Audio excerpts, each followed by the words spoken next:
दोस्तों, ये जो सुंदर सा नजारा आप देख रहे हैं, जैसे कि सुनहरा सनसेट, सुनहरा आकाश और सूर्य की लालिमा की सुनहरी किरणें, ये नजारा सोमनाथ से द्वारकाधीश जाते टाइम आपको हाईवे पर दिखता है। लगभग आधे से ज्यादा हाईवे समंदर के किनारे ही है। तो आप सभी को मेरा हेलो और नमस्कार। आप सबका स्वागत है मेरे चैनल माई फूड यात्रा में।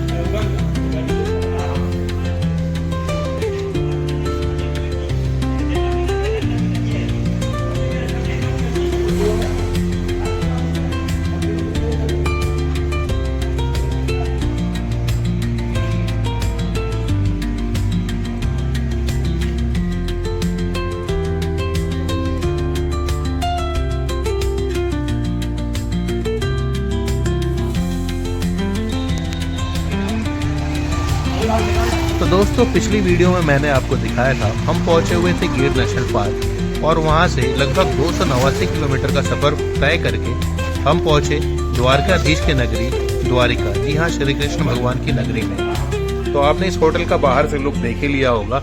होटल जितना बाहर से बढ़िया लग रहा था, उतना ही आलीशान अंदर से भी लग रहा था। आप इस होटल का इंटीरियर देख सकते हैं, चाहे वुडन वर्क हो रूफ में, चाहे बेस में वुडन वर्क हो फर्शों पे, या रिसेप्शन एरिया देख लीजिए, या इनकी चार दीवारी देख लीजिए, सब कुछ बहुत बढ़िया शाइन कर रहा था, काफी आलीशान लग रहा था।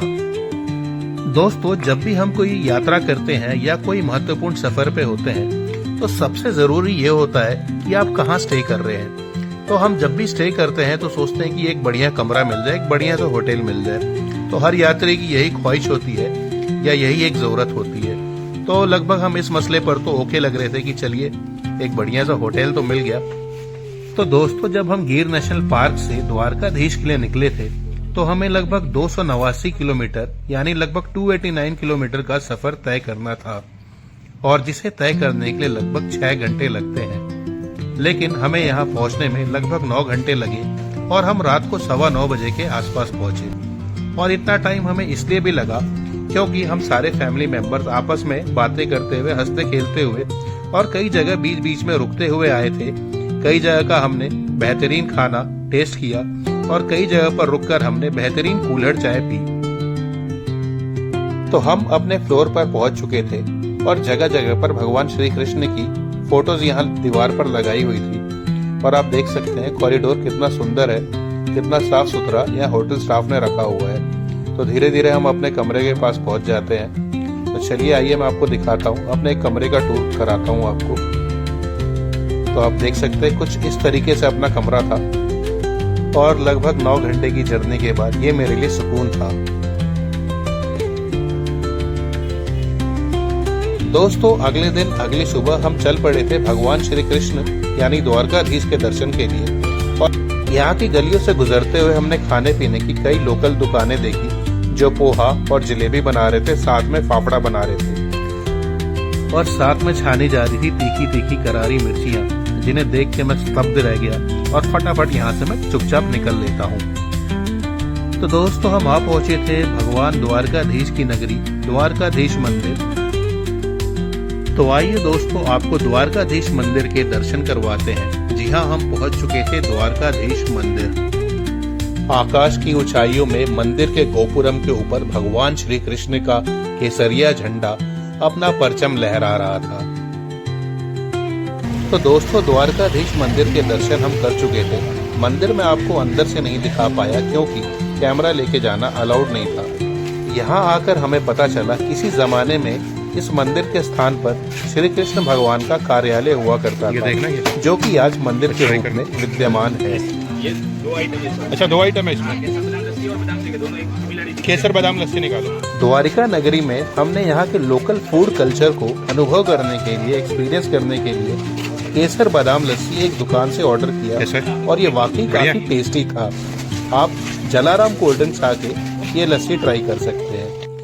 जो कि मंदिर से बाहर निकलते ही लगभग राइट में 150 मीटर की दूरी पे आपको दिख जाएगा।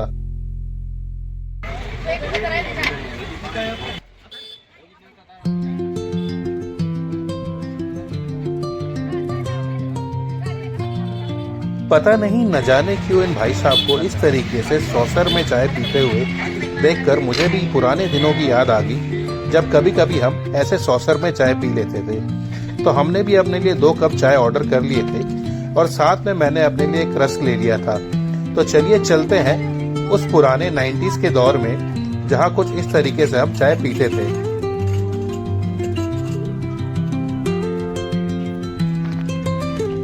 वाकई पुराने दिनों की याद ताजा हो गई ऐसे चाय पी के, और चाय भी काफी टेस्टी था। तो अपने होटल द ग्रैंड लधूकरा के 5वें फ्लोर पर रेस्टोरेंट अवेलेबल था, जहां हमने अपने लिए खाने के लिए छोले भटूरे और साथ में यहाँ का लोकल फूड थेपला और आलू टमाटर की सब्जी मंगा ली थी। ये आ गया प्लेट में एक थेपला, थोड़ी सी आलू टमाटर की सब्जी। रेस्टोरेंट में खाना खाते वक्त मेरी नजर बाहर की तरफ गई और बहुत सुंदर नजारा आंखों के सामने था लाइट हाउस और नीले आसमान के नीचे गहरे नीले रंग का खारा पानी का विशाल समंदर। तो कुछ इस तरीके से हमारा 5वें फ्लोर पर जो होटल का रेस्टोरेंट था कुछ ऐसा दिखता था, जहां आकर अक्सर जब हमें कुछ खाना होता था तो हम यहीं पहुंच जाते थे।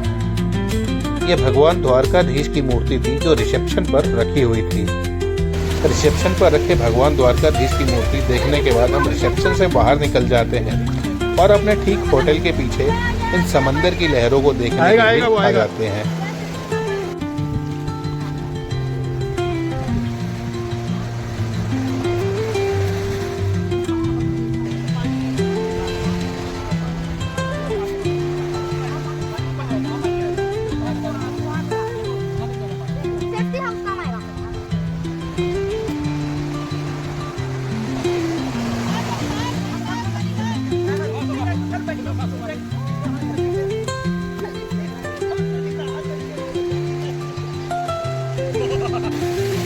तो कुछ इस तरह का नज़ारा आपको देखने को मिलेगा जब भी आप भगवान द्वारकाधीश की नगरी आएंगे।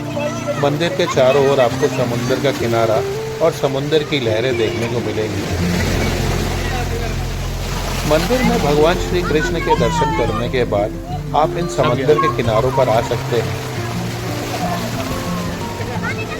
और यहाँ आकर आप सूर्य की चमचमाती सुनहरी रोशनी, नीला विशाल आसमान और विशाल नीला समंदर और साथ ही साथ हिलोरे खाती हुई लहरों का आनंद उठा सकते हैं। दोस्तों, वाकई अरब सागर का यह किनारा काफी लाजवाब और काफी सुंदर था। यहाँ से पूरी तरीके से एंजॉय करने के बाद, समंदर के किनारों को देखने के बाद हम यहाँ के लोकल फूड को चखने के लिए आ जाते हैं। मैं अपनी बाइक के साथ एक लोकल टी स्टॉल पर पहुँच जाता हूँ, जहाँ ये भाई साहब हमें बन मस्का यानी बन में बटर लगाकर देते हैं।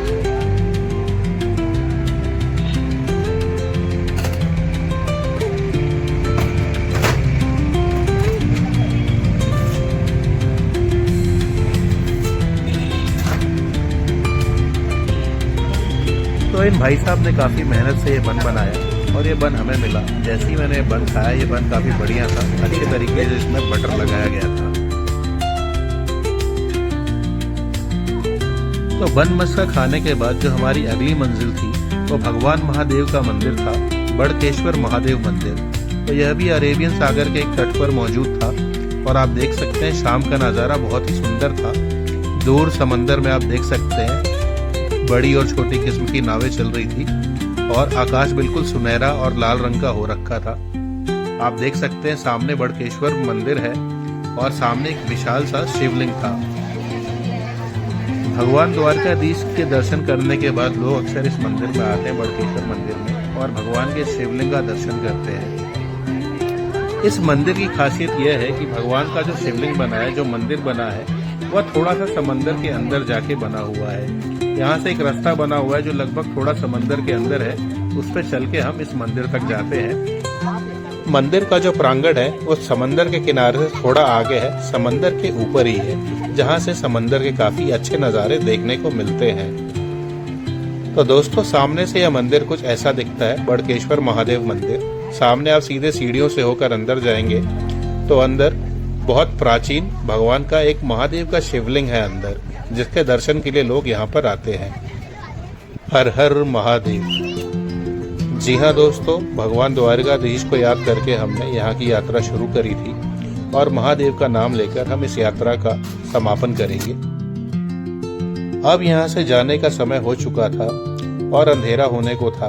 आप देख सकते हैं, निकलते टाइम हमने बगल में कई सारी दुकानें देखी जहाँ समंदर से निकलने वाले सीपी, शंख वगैरह वगैरह आपको याद रखा हुआ दिख सकता है।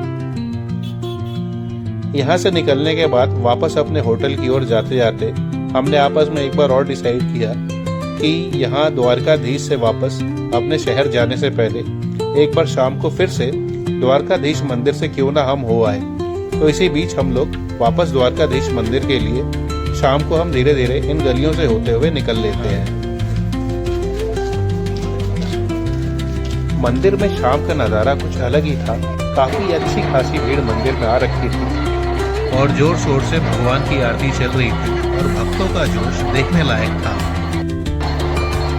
तो दोस्तों, आप भी भगवान श्री कृष्ण यानी द्वारकाधीश के दर्शन कर लीजिए। बहुत दूर दूर से लोग यहाँ भगवान के दर्शन के लिए आते हैं और घंटों घंटों लाइन में खड़े रहते हैं। तो दोस्तों, मैं आपसे अलविदा लेता हूँ और मिलता हूँ आपसे अपनी अगली वीडियो में, अगले एपिसोड में।